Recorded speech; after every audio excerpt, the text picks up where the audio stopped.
মুহাম্মাদুর রাসূলুল্লাহ সাল্লাল্লাহু আলাইহি সাল্লাম।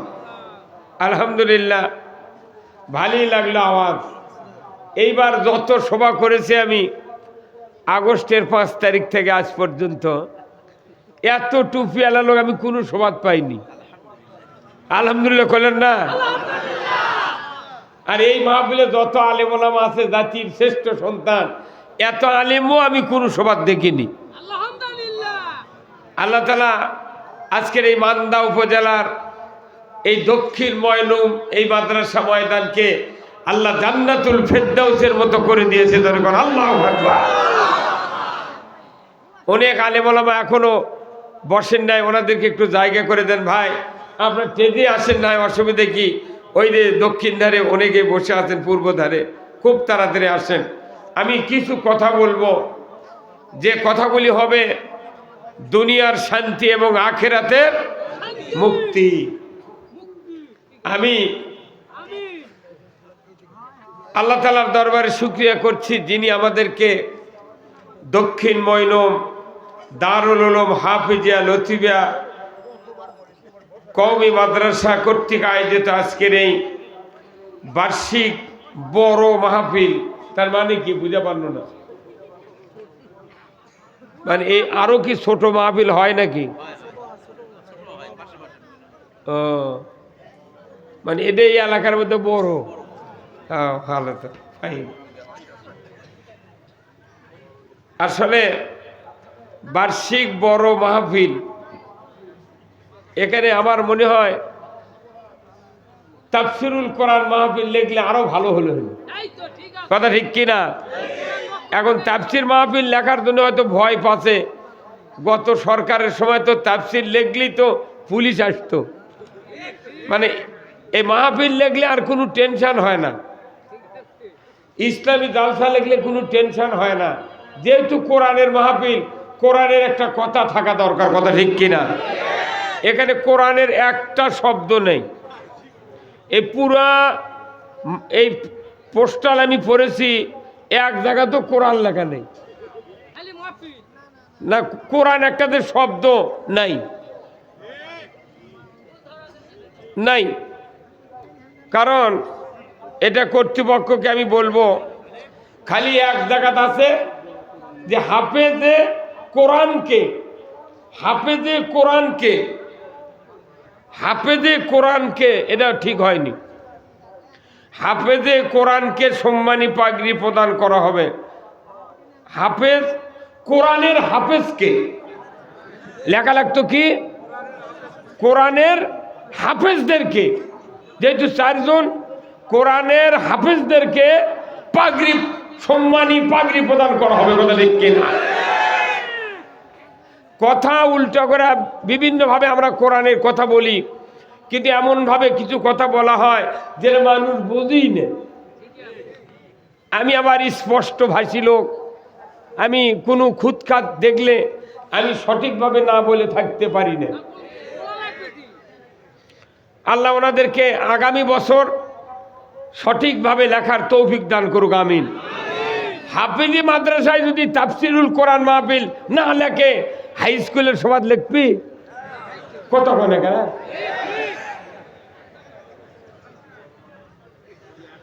হাই স্কুলের মাহফিল লিখবি মহিলাকে বল খেলা উপলক্ষে। হ্যাঁ, কতক্ষণ? আর মাদ্রাসাত লিখতে হবে তাফসিরুল কোরআন মাহফিল। কোরআনের কত হবে এখানে? জাতির শ্রেষ্ঠ সন্তান, ইন্নাল্লাযীনা আমানু ওয়া আমিলুস সালিহাতি উলাইকা হুম খায়রুল বারিয়া। আল্লাহু আকবার। যারা ঈমান এনেছে এবং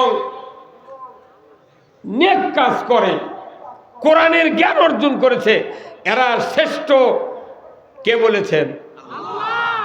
তাও কি সৃষ্টির ভেতরে যত সৃষ্টি আছে তারই ভেতরে শ্রেষ্ঠ তারাই যারা কোরআনের জ্ঞানে জ্ঞানবান।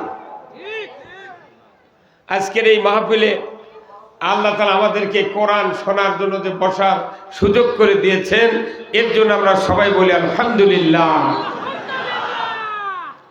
লাখো কোটি দরুদ ও সালাম বিশ্ব মানবতার মুক্তির দিশারি জনাবে মুহাম্মদ রাসূলুল্লাহ সাল্লাল্লাহু আলাইহি সাল্লামের উপরে নাজিল হোক, যিনি হলেন তামাম পৃথিবীর ইমামুল মুরসালিন, নবীদের ইমাম। সুবহানাল্লাহ। তিনি হলেন জাতির শ্রেষ্ঠ রাখাল, শ্রেষ্ঠ স্বামী, শ্রেষ্ঠ বাবা, শ্রেষ্ঠ নানা, শ্রেষ্ঠ যোদ্ধা, শ্রেষ্ঠ সেনাপতি, শ্রেষ্ঠ রাষ্ট্রনায়ক। সব বলুন না কেন সবাই? ঠিক। শুধু কি তাই, উনি এমন একটা মসজিদের ইমাম ছিলেন যে মসজিদে কিয়ামত পর্যন্ত এক রাকাত নামাজ যদি কেউ আদায় করে 50,000 রাকাতের সওয়াব। এত দামি মসজিদের উনি ইমাম ছিলেন। এই রসুলের জীবন আদর্শ, কোরআনের কথা, দুনিয়ায় চলার পথ, আখিরাতে মুক্তির পথ, অর্থনীতি, সমাজনীতি, রাজনীতি, জীবনের সকল ক্ষেত্রে যা প্রয়োজন আল্লাহ তাআলা কোরআনে নাজিল করেছেন। কথা ঠিক কিনা?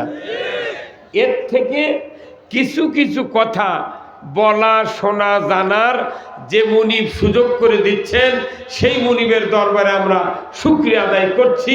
সবাই পড়ছি আলহামদুলিল্লাহ। কি সুন্দর মাহফিল আজকের এই কোরআনের মাহফিলের। সম্মানিত সভাপতি সাহেব জনাব মোহাম্মদ আব্দুল সাত্তার প্রামাণিক,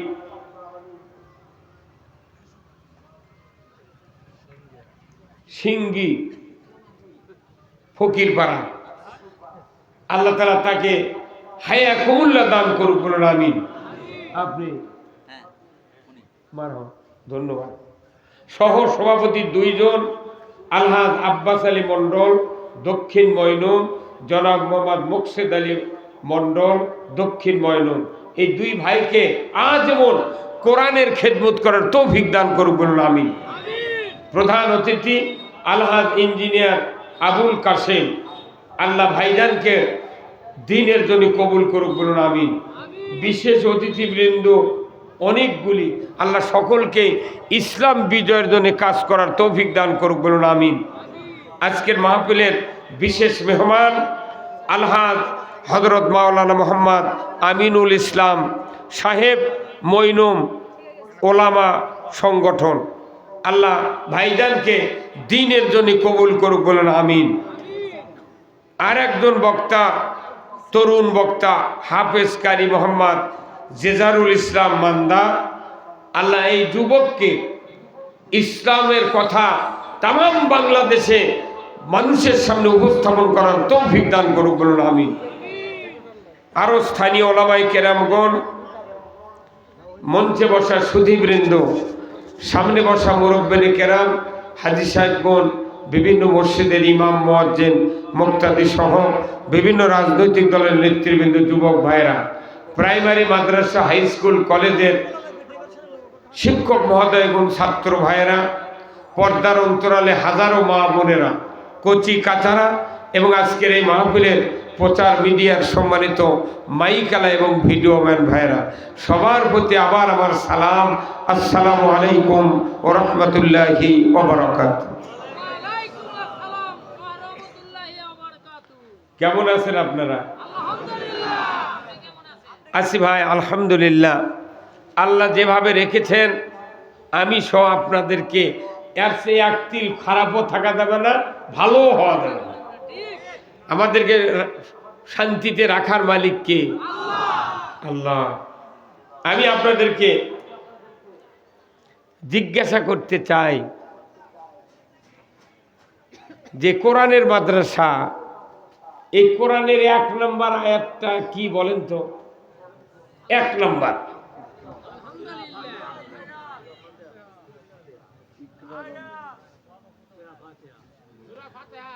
সেটা তো গোটা হলো, একটা আয়াত 1 নম্বর।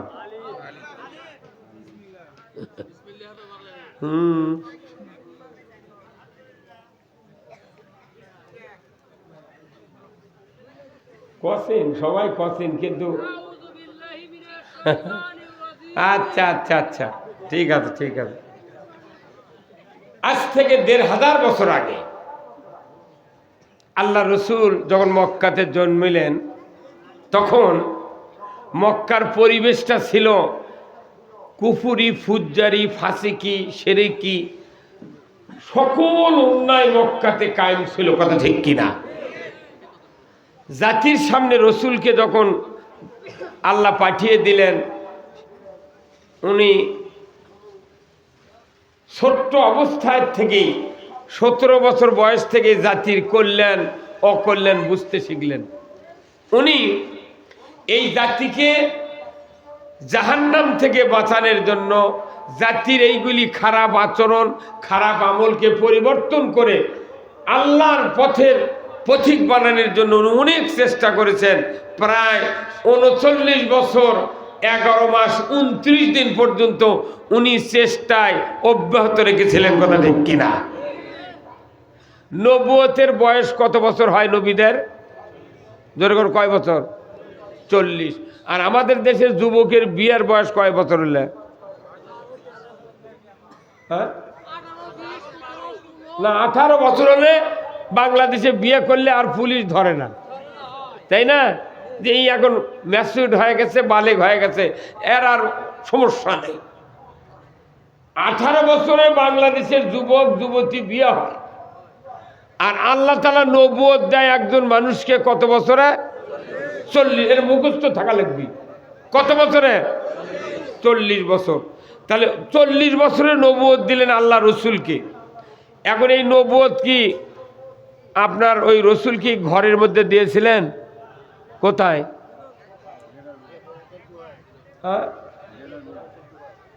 সবাই এখনো জানে না, বুঝছেন? রসুলকে নবুয়ত দেওয়া হয়েছিল এই জমিন থেকে 2500 ফিট উঁচু। এই জমিন সমতল ভূমির থেকে 2500 ফিট উঁচু গারে হিরা জাবালে নূর পাহাড়ের উঁচু জায়গায় এই কোরআন আল্লাহ তাআলা রসুলকে নাজিল করেছিলেন। আল্লাহু আকবার। এই কোরআন পৃথিবীর সর্বোচ্চ জায়গায় নাজিল হয়েছে। এর দ্বারা বোঝা যায় এই কোরআন সকলের ঊর্ধ্বে। কতক্ষণ? এই কোরআন সকলের ঊর্ধ্বে। কেউ যদি দেশে কিছু করতে চায়, শাসন করতে চায়, রাজনীতি করতে চায়, অর্থনীতি করতে চায়, সমাজে শান্তি কায়েম করতে চায়, তাহলে দেশের সর্বোচ্চ যে জায়গা ওখানে কোরআন থাকতে হবে। ওই জন্য কোরআন টেবিলের উপর রাখি, আমাদের পাও থাকে নিচে। কথা ঠিক কিনা? কোরআন আলমারিতে থাকে, উপরে থাকে। কোরআন কোনোদিন মেঝেতে থাকে, কারণ এই কোরআন হলো উপরের জিনিস। এই কোরআন যখন উপরের জিনিস উপরে থাকবে, তখন পৃথিবীতে কল্যাণ কায়েম হবে। কিন্তু আমরা তো উপরের জায়গায় কোরআন রাখিনি। রাখিছি কোথায়? রাখিছি আপনার ঘর, নবীর ঘর, পীরের খানকা, মাদ্রাসা, তারপর তবলিগের বাড়িত, জামাতের বাড়িত, হাজির বাড়িত, মুসলমানের বাড়িত, ইমানদারের বাড়িত। মানে ঢাকা হলো সর্বোচ্চ রাজধানী, উচ্চ জায়গা ঢাকা। ঢাকার মধ্যে আবার সবচেয়ে দামি জায়গা হলো সংসদ ভবন। সারা বাংলাদেশের যেখানে আইন তৈরি হয় সেই জায়গা হলো সবচেয়ে উঁচু জায়গা। ওই জায়গায় যদি কোরআন থাকতো, আমাদের দেশে 1 টাকা সুদ চলতো না, চুরি হতো না, জানা হতো না, ঘুষ চলতো না, দুর্নীতি চলতো না। আমার দেশে মসজিদগুলিতে জুতা চুরি হতো না।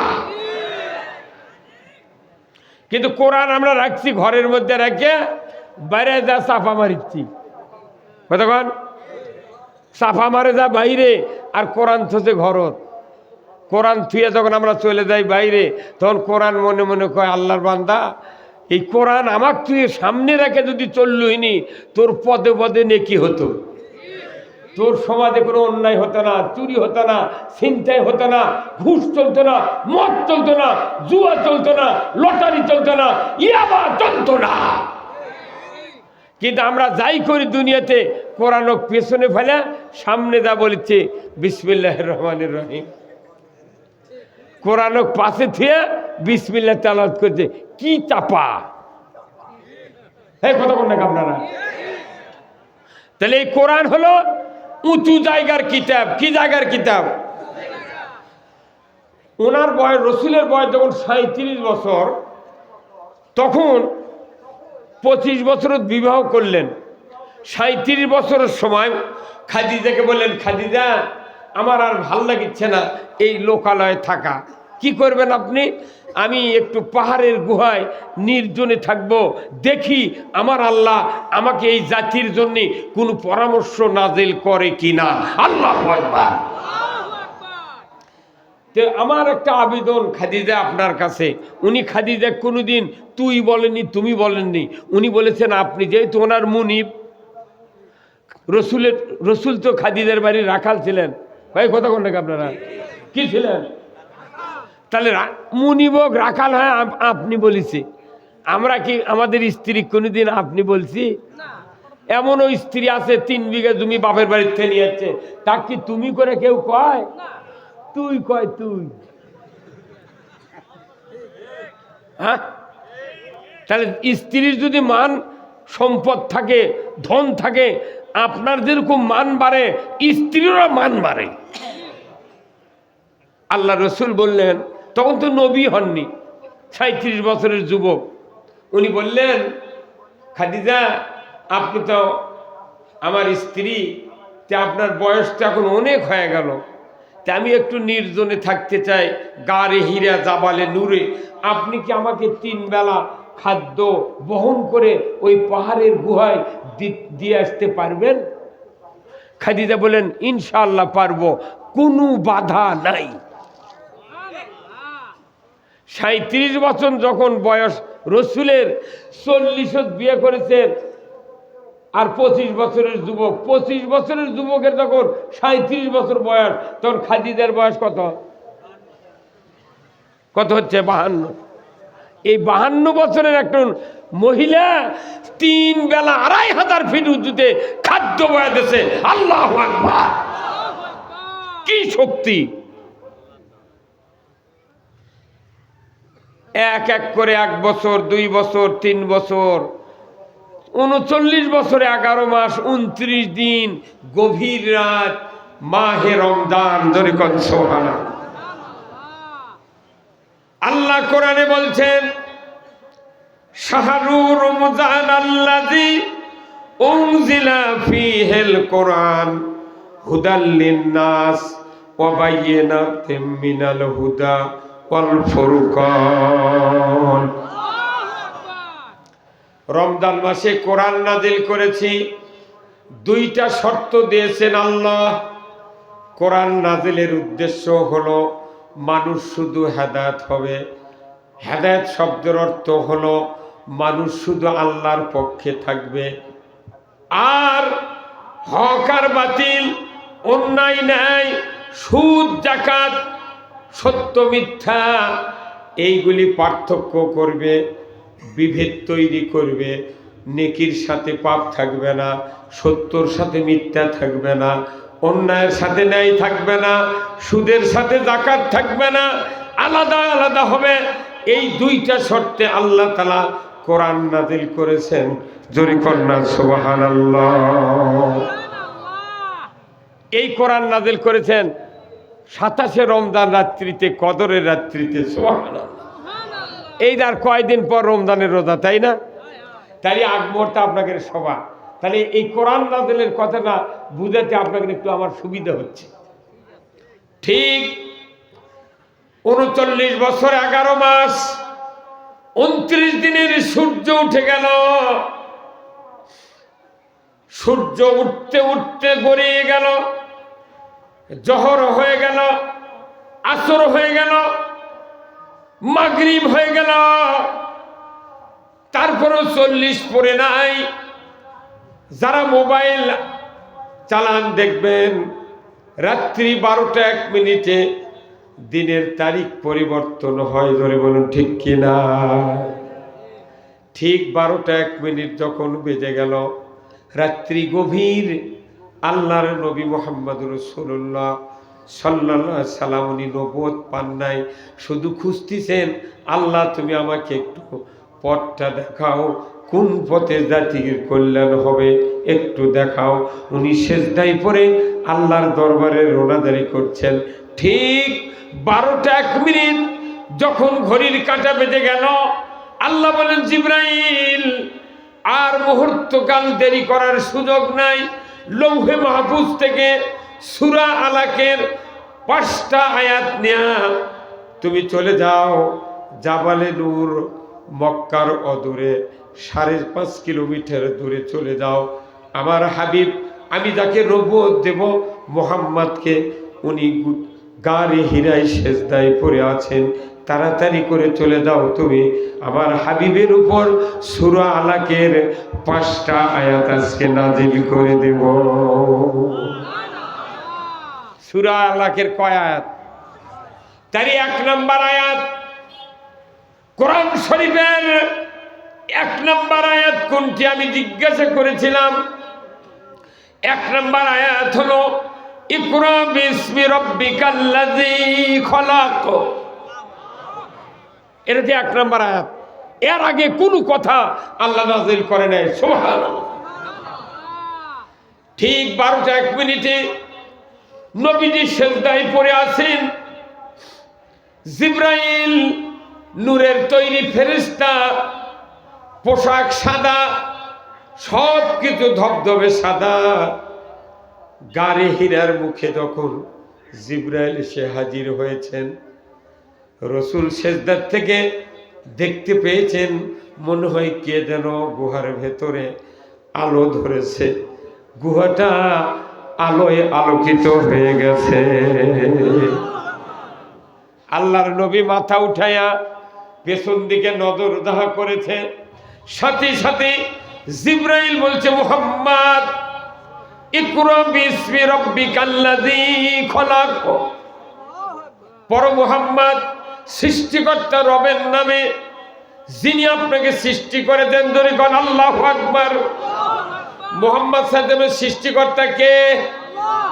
আমাকে সৃষ্টিকর্তা কে? একই সৃষ্টিকর্তা। উনিও মানুষ, আমরাও মানুষ, একই সৃষ্টিকর্তা। দুনিয়া তখনও এইরকম ছিল, এখনো এইরকম। খালি রাস্তা না পাকা হচ্ছে, বাড়ি ঘর না ইটার হচ্ছে, মসজিদে ছিল মাটির ঘর, সেটা হচ্ছে ইটের ঘর। কতক্ষণ লাগে একটু টাইলস বদলিছে, বিভিন্ন খালি রূপরেখা বদলে গেছে, কিন্তু দুনিয়া কি আছে? সৃষ্টিকর্তা এক, নবী এক, দিন এক, রাত এক, খালি মানুষ এক নাই। কি খালি মানুষ এক নাই? কারণ কি? আল্লাহর উদ্দেশ্যের সাথে মানুষের উদ্দেশ্যের মিল, সেই জন্য মানুষও এক নাই। কতক্ষণ দেখা প্রত্যেকটা হুন্ডা বানাচ্ছে যে কোম্পানি ওই বানাচ্ছে আপনার সিটি 100, সব হুন্ডা একই, বাজাজ 100 একই, বাজাজ 125 একই। যাই যে কোম্পানির জিনিস বার করছে সব এক, ট্যাফে ট্রাক্টর এক, ম্যাজেন্ডা এক, আবার মাহিন্দ্র এক, খালি সিরিয়াল ওই রকমই বাড়ায়।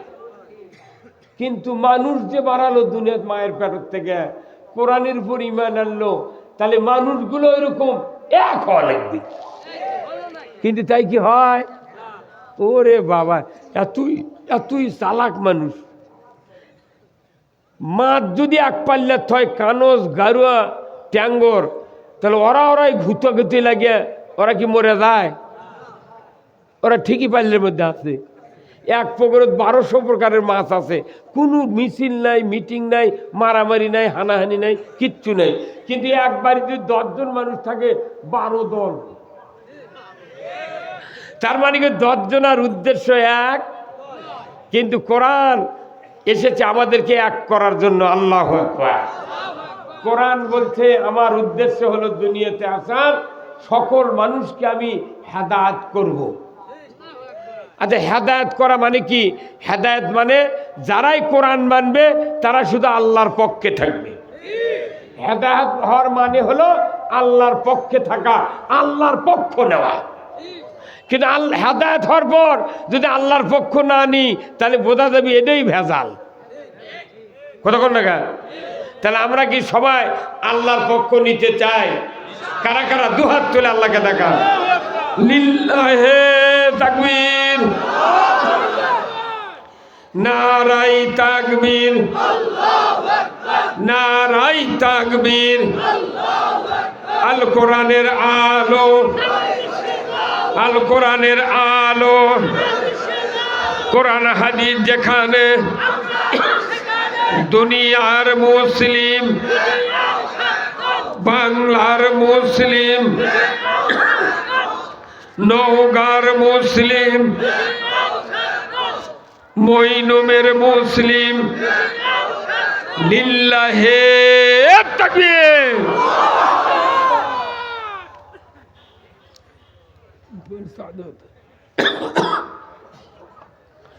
আমার ভাইরা,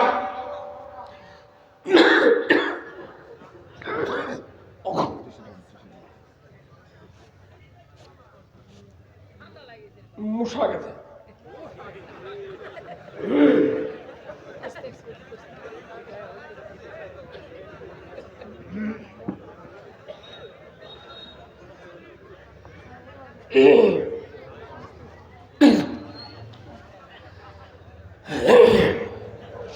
আলহামদুলিল্লাহ, আমরা আল্লাহকে বলে দিলাম যে আমরা সব এক হতে চাই।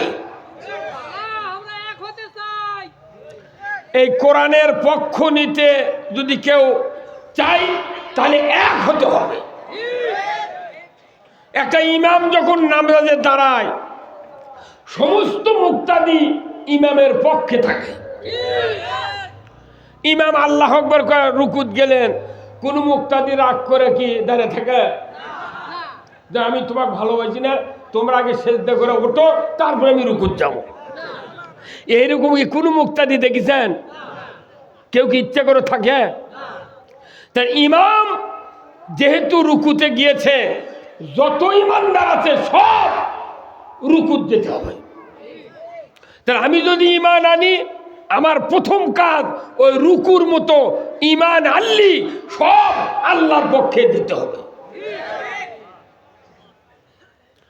আল্লাহ তাআলা জিবরাইলকে পাঠিয়ে দিয়ে বলেন, যাও আজকে আমি রাত্রিতে মুহাম্মদ সাল্লাল্লাহু আলাইহি সাল্লামকে নবুয়ত দেব। সুবহানাল্লাহ। আল্লাহর নবী জিবরাইলকে বললেন, ভাই জিবরাইলে কথা বলতে পারেন না, উনি চিনেন না জিবরাইল না কে। উনি দাঁড়িয়ে গেলেন। জিবরাইল বললেন, মুহাম্মদ পড়ুন, ইকরা বিসমি রাব্বিকাল্লাযী খলাক। সৃষ্টিকর্তার নামে পড়ুন, যিনি আপনাকে সৃষ্টি করেছেন। সাথে সাথে মুহাম্মদ সাল্লাল্লাহু আলাইহি সাল্লাম বললেন, আনা উম্মি, আমি পড়তে পারি না। আবার বললেন জিবরাইল, ইকরা বিসমি রাব্বিকাল্লাযী খলাক, পড়ুন মুহাম্মদ সৃষ্টিকর্তা রবের নামে। উনি বললেন, আনা উম্মি, আমি পড়তে পারি না। তৃতীয়বার জিবরাইল প্রস্তুতি নিচ্ছেন। হঠাৎ করে আল্লাহ বলেন, জিবরাইল খবরদার, আমার মুহাম্মদ যাকে আমি পৃথিবীর যুগ শ্রেষ্ঠ বিশ্ব নবী হিসেবে নবুয়ত দেব আজকের রাত্রিতে, খবরদার তাকে তুমি বিরক্ত করো না, তাকে কষ্ট দিও না, আর তৃতীয়বার জিজ্ঞাসা করবে না। আমি তোমাকে নির্দেশ দিলাম মুহাম্মাদের বুক আর তুমি জিবরাইলের বুকটা এমন ভাবে চাপিয়ে ধরবে, আমি নিমিষের ভেতরে তোমার বুকের 5টা কথা মুহাম্মাদের পক্ষে আমি পার করে দেব। খালি বুক এইভাবে চাপ দিয়ে ধরছে জিবরাইল, ফটোস্ট্যাট মিশিংয়ের মতো পার হয়ে গেছে। তারই 1 নম্বর আয়াত হলো, ইকরা বিসমি রাব্বিকাল্লাযী খলাক, পড়ুন মুহাম্মদ সৃষ্টিকর্তা রবের নামে। এই কথাটা পড়ুন কে বলেছেন? আল্লাহ। তাহলে পড়ার কথা এখানে দাড়ির কথা নাই, টুপির কথা নাই, মুজুম্মা, মাদ্রাসা, মসজিদ, মক্তব, পীর, খানকা, দাড়ি, টুপি, উমরা, হজ, কুরবানি, ইতিকাফ, কোন তাসবিহ তাহলিলের কথা নাই। প্রথম কথা আল্লাহ বললেন পরো পরো পরো, জোরে বলুন ঠিক কিনা। এই আয়াতকে আল্লাহ যখন নাজিল করেছেন, রসুলের নবুয়ত পাওয়ার পর উনি এই আয়াতকে একটা হাদিস দিয়া এত শক্তিশালী করেছেন। রসুল বলেছেন তলাবুল ইলমে ফারিদাতুন আলা কুল্লি মুসলিমে ওয়া মুসলিমাত, প্রত্যেক নর নারীর উপর কোরআনের জ্ঞান অর্জন করা ফরজ। আল্লাহু আকবার। প্রত্যেক নর নারীর উপর কোরআনের জ্ঞান অর্জন করা কি? আচ্ছা, ফরজ তরক করলে কি গুনাহ? বাংলাদেশের সব মানুষ কি কোরআন পড়ে পারে? যদিও পড়বার পারে, অর্থই পড়ে না। তাহলে যখন কিয়ামতের দিন আমরা হাজির হব, প্রথম মামলা হবে আমাদের বিরুদ্ধে কোরআন না পড়ার মামলা। এই দুনিয়ার এগুলা সরকারের মামলা নয়, আল্লাহর তরফ থেকে মামলা হবে যে তোমাকে দায়িত্ব দিয়েছিলাম, তুমি ঈমান এনেছিলে মানুষ হিসেবে, যে তুমি কোরআন পড়োনি কে। আজকে বাংলাদেশের সকল মানুষ যদি আমরা কোরআন পড়তাম, এই কোরআন নিয়ে এত সিনিমিনি দুনিয়ার কেউ খেলতে পারত না। সেই কোরআন পড়তেছে আজকে এখানে মাদ্রাসায়, কত ঠিক কিনা? কয়জনকে পাগড়ি দিলাম আমরা? 4 জনকে। আপনারা যারা এখানে আসেন দেখলেন চেহারা হাফেজ করে, দেখলেন না? আমি বাজা দিলাম, আমার এক সফর সঙ্গী আবার গুঁজিয়ে দিল। আপনাকে মনে অবশ্য যখন উনি ঘোষণা করছেন, মনে মধ্যে না আবেগ তো আর হয়নি, আল্লাহ এরকম একটা ব্যাটা যদি আমার হতো কি ভাই, তাই না? এই 4 জন মানুষ, এই 4 জন হাফেজ যদি সে হালালকে হালাল জানে, হারামকে হারাম জানে, মৃত্যু পর্যন্ত কোরআনের উপর কায়েম থেকে মারা যায়, এই 4 জন 40 জন জাহান্নামী মানুষকে সুপারিশ করে আল্লাহর জান্নাতে দিয়ে দেবে। কয়জন? তাহলে আপনার বাড়ি যে একটা হাফেজ থাকলো এনে, তাহলে 10 জন। আমরা কে মানা করতে হাফেজ বানাবেন? ওই উলিপুরের মানুষ এসে এটি পড়াচ্ছে, আর এটি দিলে কমিটির লোক আছে, ওর করে একজনের বেটা নেই।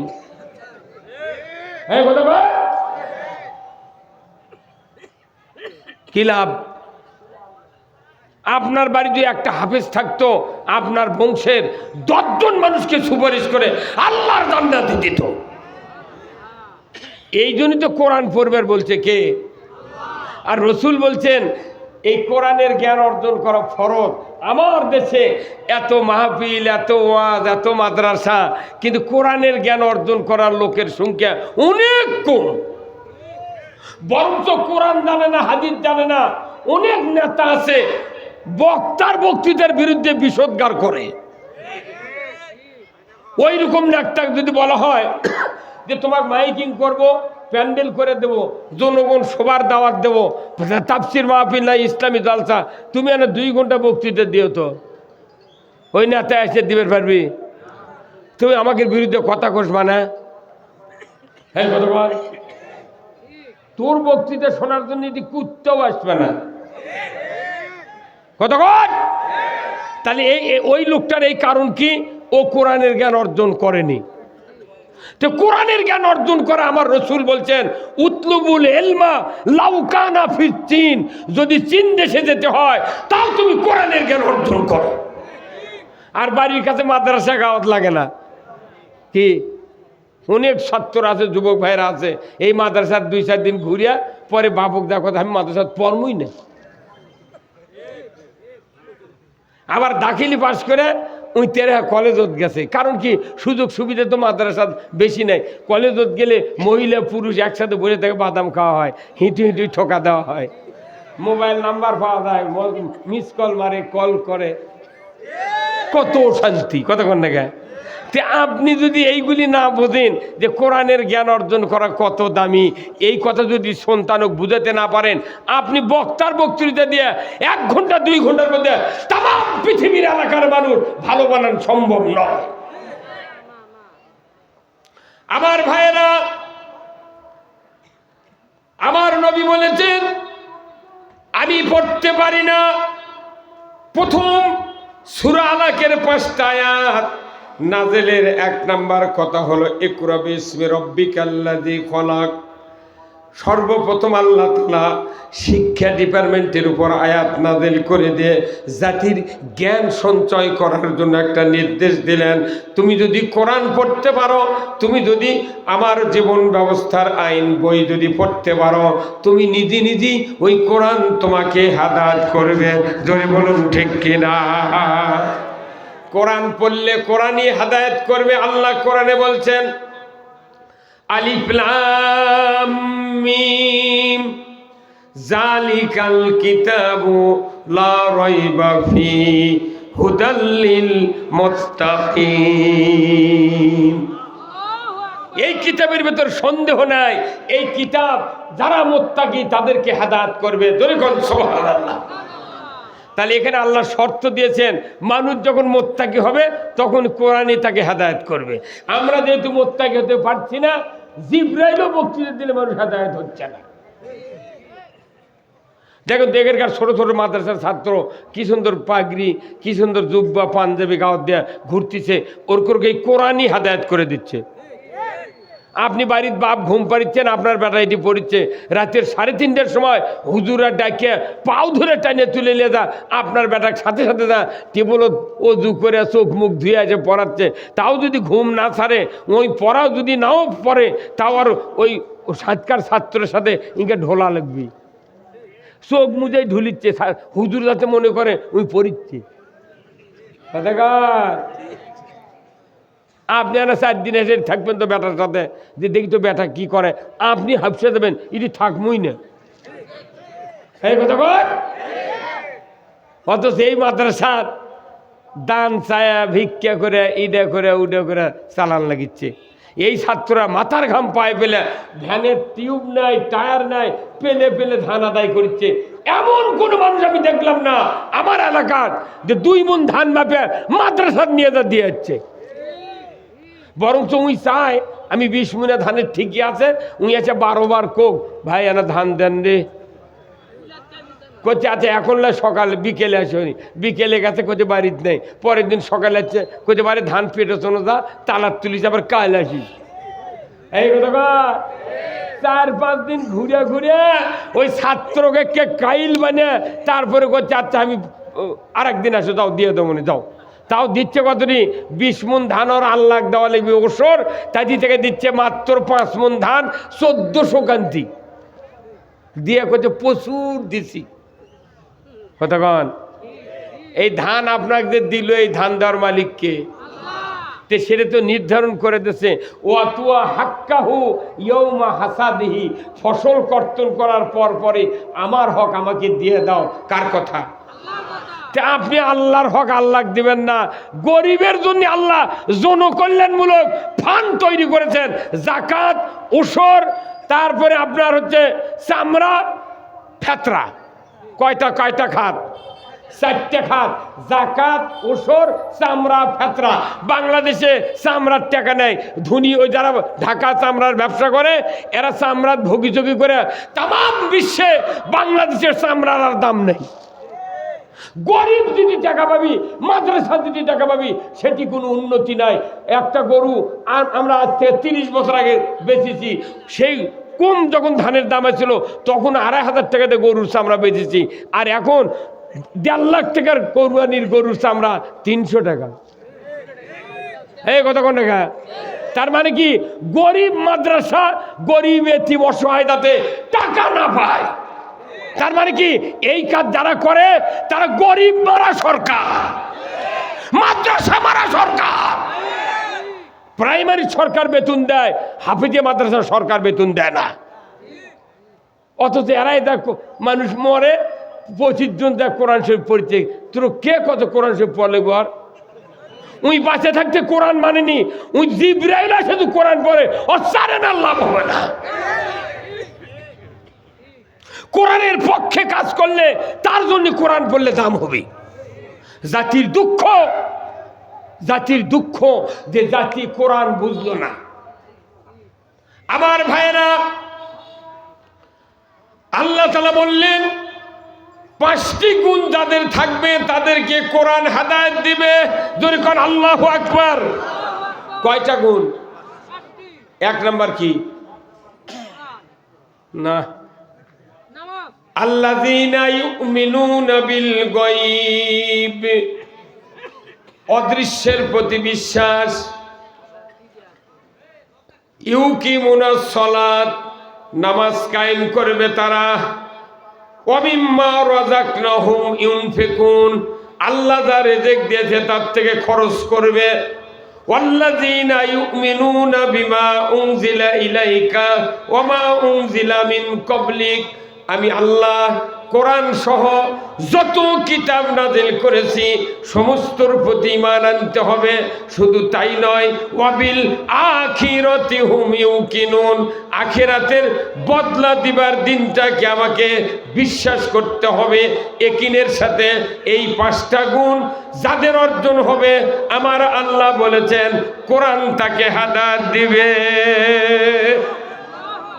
এই 5 গুণ কি বাংলাদেশে সব মানুষের আছে? হ্যাঁ, তাহলে এই 5টা গুণ অর্জন করলে গিয়ে মানুষ এই কোরআন হেদায়েত দেবে। 5 গুণ নাই, তার মধ্যে নামাজই পড়ে না 12 না মানুষ, কথা ঠিক কিনা? ভাইরা আমার,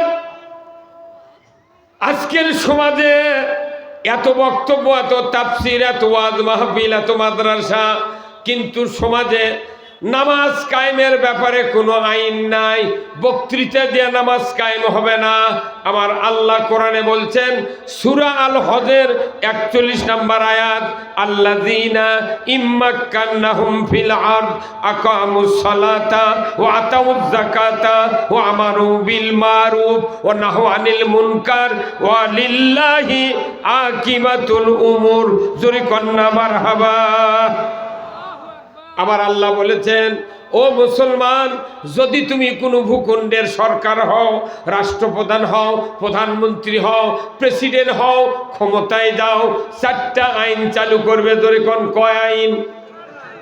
1 নাম্বার, নামাজ কায়েম করবে, যাকাত আদায় করবে, ন্যায়ের আদেশ করবে, অন্যায়ের বারণ করবে। আমার আল্লাহ বলেছেন ওয়ালিল্লাহি আকিবাতুল উমুর, আমার আল্লাহ বলেছেন আমার পক্ষ থেকে সবচেয়ে বড় ধরনের একটা আদেশ সরকারকে দিয়ে দিলাম। সরকারের দায়িত্ব নামাজ কায়েম করা, কথা ঠিক কিনা? তাহলে সেই সরকারি দায়িত্ব নাই, নামাজের বক্তৃতা দিয়ে লাভ হচ্ছে ভাই? বক্তার বেটা বেনামাজি, ইমামের বেটা ডবল বেনামাজি, মুয়াজ্জিনের বেটা ট্রিপল বেনামাজি, তারপরে মোতাল্লির বেটা রিডবল বেনামাজি, হাজির বেটা ওযুই জানে না। বক্তৃতার কাম বাদেনি নামাজ কায়েম করা। আইন থাকতে হবে, কথা ঠিক কিনা? কার আইন? আরে আইন কায়েম করবে সরকার। সেই সরকারই বাংলাদেশত নাই। যত সরকার আলো সব নামাজের বিরুদ্ধে, কথা কোন টাকা? যাকাতের বিরুদ্ধে, অন্যায়ের পক্ষে, ন্যায়ের বিরুদ্ধে, কথা ঠিক কিনা? যদি দেশে ইসলামী সরকার থাকতো, আলিম ওলামা, বক্তা, মাদ্রাসার ছাত্র হুজুরদেরকে মামলা হামলা দিয়া জাতিকে কারাগারে নিক্ষিপ্ত করতে পারতো না। আমরা এটা এই যে 4টার ছেলে পাগড়ি দিল, কমিটি খুশি, আপনারা খুশি, আমি বক্তা আমিও খুশি। এই 4 ছাত্র যখন কোরআন পড়ে পড়ে আস্তে তাফসির পড়ে মদিনা ভার্সিটি ওই মিশর আল আজহার থেকে ঘুরে আসে কোরআনের পক্ষে কথা বলবি, যারাই আজকে পাগড়ি বান্ধে দিলাম আমরাই আবার ধরে এলে তো জেলত তুলব, কথা কনা রে? হে বলুন রে, এই যতগুলো হাফেজ হচ্ছে এরা যখনই কোরআনের পক্ষে কথা বলবি এরাই হবি তখন রাজাকার, এরাই হবি জঙ্গি। তাহলে এই প্রহসন করে লাভ কি, কতক্ষণ? তাহলে এই কোরআন জাতির কল্যাণে নাজিল করেছেন কে? তাহলে এই জাতি কোরআন পড়তে হবে। আপনার এই আগামী মাহে রমজান আসতেছে, কোরআনের একটা তর্জমা কিনে পড়বেন। আর এই কোরআন যখন বুঝবেন তখন কোরআন কায়েমের জন্য, কোরআন প্রতিষ্ঠার জন্য, কোরআনের মাদ্রাসার জন্য পাগল পার আমরা হয়ে যাবো। কথা ঠিক কিনা? আমার ভাইয়েরা, আল্লাহর নবী বলেছেন, ইজা মাতাল ইনসানু ইনকাতানহু আমালু ইল্লা মিন সালাসাতিন ইল্লা মিন সাদাকাতিন জারিয়াতিন আও ইলমুহু ইয়ানতুবিহিন নাস আও ওয়ালাদুন সালেহ ইয়াদু লাহু। আমার রাসূল বলেছেন, মানুষ মরে যাবে, সমস্ত আমল বন্ধ হয়ে যাবে, মাত্র তিনটা আমল জারি থাকবে। এক নম্বর হলো সদকায়ে জারিয়া, দুই নম্বর হলো ইলম, তিন নম্বর হলো নেক সন্তান। এই তিনটা কাজ পৃথিবীতে মৃত্যুর পর কিয়ামত পর্যন্ত জারি থাকবে। ধরে কলমার হাওয়া। তারই এক নম্বর সদকায়ে জারিয়া, আল্লাহর ঘর মসজিদ আর নবীর মাদ্রাসা। এই মাদ্রাসায় যারা অর্থ দেবে, টাকা দেবে, পয়সা দেবে, আমার রসুল বলেছেন এদের কিয়ামত পর্যন্ত সওয়াব আমলনামায় লেখা হবে। জোরে কন্যা মারহাবা। দুই নম্বর, কোরআনের জ্ঞান অর্জন করলেন। এই জ্ঞান মানুষের কাছে যত স্প্রে করবেন, যত প্রচার করবেন, যত মানুষ মানবে, আপনার আমলনামায় কিয়ামত পর্যন্ত সওয়াব লেখা হবে। জোরে কোন আল্লাহু আকবার। তৃতীয় কাজটা সবার জন্য জরুরি। তৃতীয় কাজ হলো নেক সন্তান। আপনি যদি একটা নেককার সন্তান তৈরি করতে পারেন, হাফেজে কোরআন আলেম বেটা, আমার রাসূল বলেছেন ওই বেটার কারণে মৃত্যুর সময় তার, মুসলমানের মৃত্যু হবে, কবরে তার আযাব মাফ হয়ে যাবে, দুনিয়ার গুনাহ মাফ হবে, আখিরাতে আদালতে মাথায় তার নূরের তাজ পরাবে, আর আরশের নিচে আল্লাহ তাআলা ওই বান্দা বান্দিকে জায়গা দিয়ে দেবে। ধরে কোন মারহাবা। একটা ছাত্র একটা ছেলেকে হাফেজ বানালেন, কি উপকার, এটা আমরা বহুদিন ধরে বলতেছি, কিন্তু দেখা যায় এখনো মানুষগুলি কোরআনের ছাত্র আমাদের সন্তানগুলিকে বানাতে পারলাম না। আমি একটু দেখতে চাই, যার যার 7 থেকে 12 পর্যন্ত সন্তান আছে, কিংবা সন্তান বড় হয়ে গেছে, নাতিপুতি আছে, এমন লোকজন এই মাদ্রাসায় যদি ছাত্র দেন, আল্লাহর ইজ্জতের কসম, মৃত্যুর সময় আপনার মুসলমানের মৃত্যু হবে যদি মরণকালে ওই সন্তান আপনার কানের কাছে কোরআন পড়ে। জোরে কন্যা মারহাবা। নবীজি বলেছেন, মানুষের যখন মরণ শয্যায় শায়িত হয়ে যায়, বাবার সুরতে শয়তান ডান দিকে বসে, মায়ের সুরতে ওই শয়তান বাম দিকে বসবে। বাবার সুরতের শয়তান বলবে, বেটারে আমি 50 বছর তোমাকে মাথার ঘাম পায়ে ফেলে লালন পালন করেছি, আমি তোমাকে না খেয়ে তোমাকে খাওয়াইছি, ঈদের দিনে নতুন জামা কাপড় না পরিয়ে তোমাকে পরাইছি রে বেটা, আমি মরণের সময় ইহুদি ধর্ম গ্রহণ করে মারা গেছি, তুমি ইহুদি হইয়া মরো। বাবা মা বলবে, বেটারে 10 মাস 10 দিন উদরে ধারণ করেছিলাম, রক্তাক্ত অবস্থায় ভূমিষ্ঠ করেছি রে বেটা, আমি মরণের সময় নাসারা ধর্ম গ্রহণ করে মারা গেছি, তুমি নাসারা হইয়া মরো। বলুন তো, দুই দিকের দুই শয়তানের কথা কি শোনা যাবে? জোরে কোন শোনা যাবে?